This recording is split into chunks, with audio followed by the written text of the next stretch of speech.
Hello everyone and welcome to Keen Ian. I just want to start things off by talking about a future video which I've been planning for some time now.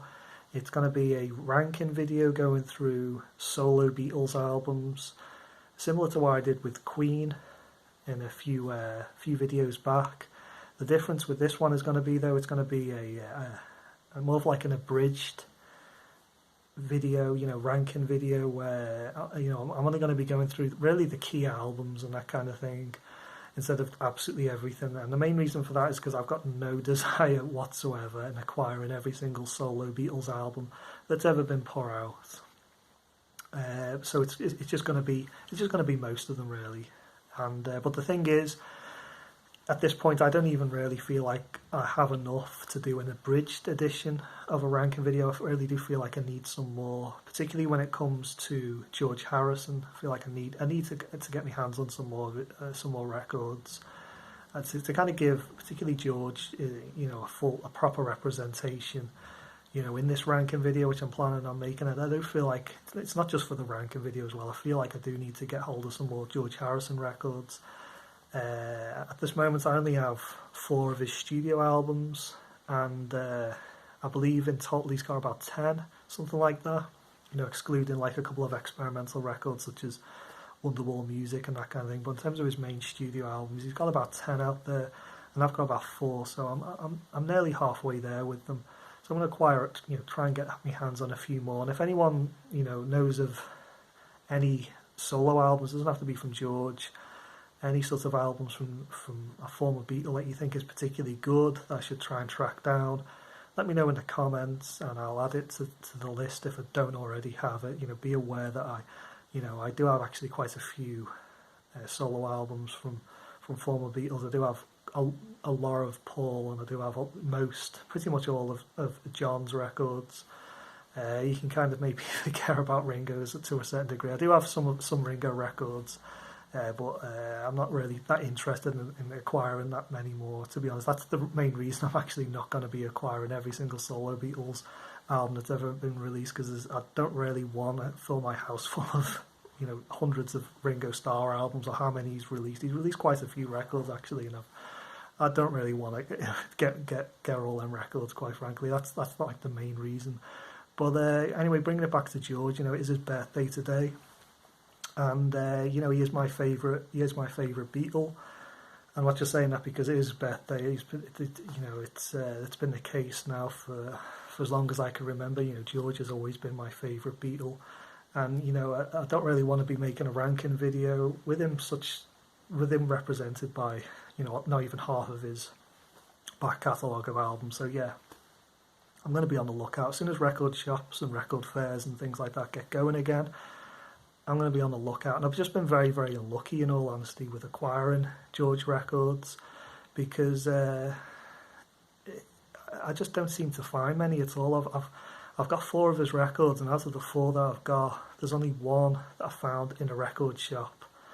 I found one that's been brand new in HMV, which I'll get to eventually. But the other 2, I've got 2 records online, 1 record in a record shop, and 1 in brand new in from HMV. And the amount of times I've been to record shops and record fairs, I just loads and loads and loads of times, and I just don't see them as much, or hardly at all. It's been a real shame, and kind of annoying really, because I've always been on the lookout for them. I've just never found them. And when I do find them, they're either in poor shape, or they're expensive. They're more expensive than they should be. So yeah, I could look online and that kind of thing. I've actually picked up a few online, obviously, because I'm not getting them in record shops.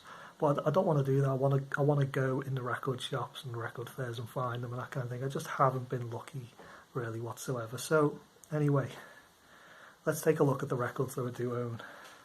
The four George Harrison records I do actually have in my collection, and no particular order or anything like that. Let's start with this. It's Brainwashed, which is something you could kind of maybe say about a lot of the hardcore Beatles fans out there who collect every single thing that's ever been released with Beatle written on it. They're a bit brainwashed in my opinion, but anyway, this is actually a pretty good record. It really is. It was released originally, I believe, soon after George had passed on. And this isn't a original press. It's it's not original. It's a reissue from, I believe, 2000. It says 2017 on it. And when these got reissued, apparently they were quite a good reissue, but they were quite pricey as well. I noticed, got the price here. It's like $33.99. This is from HMV, and I saw the prices of them, and I was put off by them, how expensive they were. Particularly a lot of George Harrison records from the 70s. They're not that expensive really when you do actually find them, which is something I'm unable to really do. But this is a good record, and when I found out that they were reduced in price, particularly this album, went down to pick her up because the originals of this are quite highly sought after because there weren't many produced apparently. So yeah, I was kind of keen to pick that up. The only thing is with this album, it's a bit weird, is that you see this as the inner sleeve, and does this kind of strike you as George Harrison-esque or anything to do with George Harrison? It doesn't really feel very, very George to me anyway. But anyway, you got this like booklet as well, and again, is anyone thinking George Harrison? Is anyone getting any George Harrison vibes from this? But inside, it's a bit more Georgy with this. It's got a nice photo of him inside, all the lyrics, and you've got the record as well. And yeah, HMV was selling these for like £30 a pop back when they first came out, and it's just a single record release. I could understand it was like a double or something. It's like a ridiculously high price. You can see why they're struggling financially, HMV. Yeah, this is a nice reissue. A nice, they did well with it. They pulled out all the stops with it, and I kind of saw them and I was tempted by them because I was struggling picking them up, these records, but I just put them off. I put them to one side. Even it's like $17.99 a go. I thought, I'll just leave them try and find the originals, because the originals are actually a lot cheaper than that. You can find them, £10, £15, just a little bit cheaper than the nearly £20 a pop that they were reduced at for HMV. And also as well, when they were reduced, you didn't have a great choice what was left, because it was like the leftover records, and there wasn't really everything there. There was just like some of the records that were, still in stock and that kind of thing. But anyway, this is the other George Harrison record I'm going to be showing, or one of the other ones, should I say. And this is one I picked up at a record shop. And I found this in the bargain section, I think in a record shop in Chester. I couldn't believe me luck when I saw it, because like I said, I don't see them. I just don't see George Harrison records. So when I see one in good shape in the bargain bin as well, it was like, something I dreamed about for years, almost in a way. But yeah, this is a nice record, and it comes, of course, with the record. This is actually a Porcupine cut, first UK press, with the, as you can see that, with the horse on it. Nice record. I could do with playing some of these again. I haven't played them in a good long while, and that's kind of the reason why I dug them out, particularly with it being George's birthday. So the inner sleeve, give them a playthrough again. This is one of the other records I got from George. Picked this up online.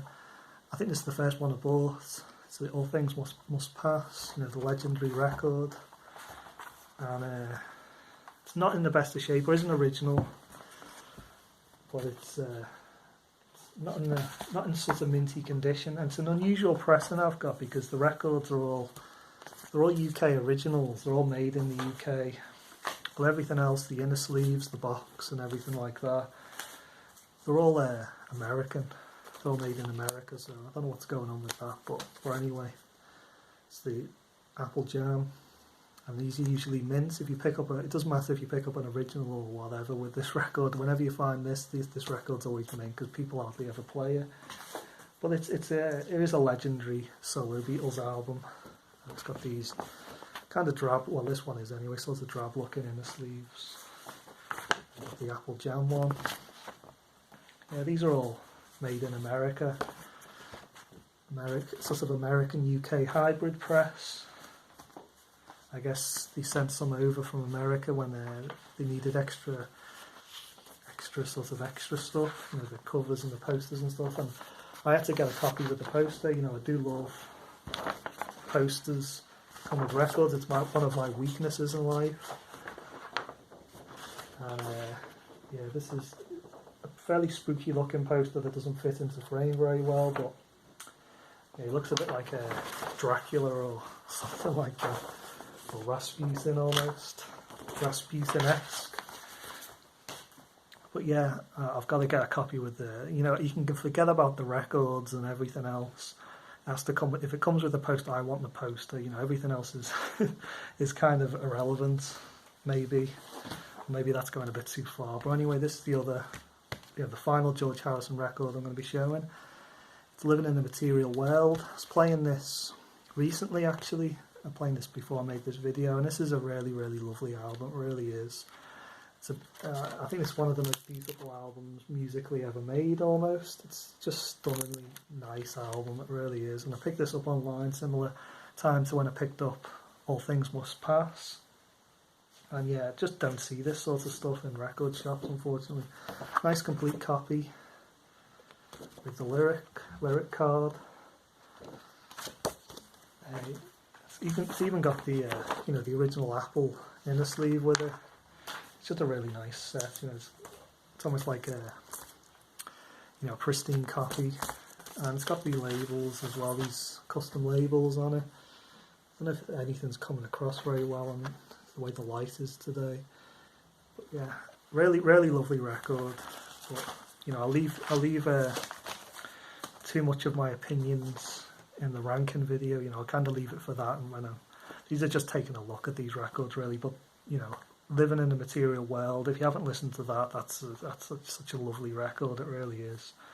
When I take a look at a 45 I've got, it's the only 45 from George I've got. I'll look through my 45s, and it's not easy to see what's what with it, because you know, they all sort of look the same. But I think this is the only one I've got. It's from the Living in the Material World record. It's Give Me Love, Give Me Peace on Earth, which is from the album. But on the B-side, it's got Miss O'Dell. Now, if you've never listened to Miss O'Dell before, it's quite an obscure track, because I don't think it appeared on it, you know, even on the American version. I'm not sure if it was on the American version, but it definitely didn't appear on the UK one. And it's actually a really fun little track. So yeah, if you're watching this and you've never heard it, you know, after this video, or right now, in fact, stop watching this video, go and listen to Miss O'Dell, because it's a great track, and a bit obscure, it's almost like an outtake track almost.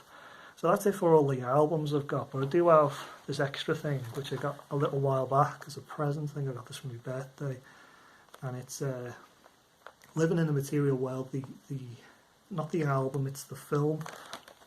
I think it was released by Martin Scorsese, and it's a documentary. It's got this Elsa part to it, and it's an interesting release. It's got you might have seen it in the background. I usually have it in the background. Yeah, Martin Scorsese released this, and this is like a super deluxe version. And you can kind of have it as like a picture frame. You can use alternate images from inside it. And how does this thing open up again? It opens up like that. And inside, there's no vinyl in this. It's not a vinyl release. I'm not sure if there was a vinyl release for this. I think with it being a film, I think they just kept it to CDs and stuff. But anyway, it's got like the frame in it. You got this image which I've shown. But it comes with a book which you could use as well if you want. I think that was the cover for the poster and that kind of thing. And yeah, it's a nice book. I haven't looked at this in actually a while. I could do with reading this, because I kind of you get a lot of these things and you look at them and you never really go back. At least I don't. You never really go back to them a lot of the time. You never really sort of, oh, this is nice, and you put it to one side. I'll read that one day. Never happens. But I could do with reading it now. I've got it out. Anyway, it comes with this card as well. You can have this image, or you can have this image as well. Maybe I think you you're kind of free to use any of these. I'm not sure if these quite work with the frame and everything. Let's have a look.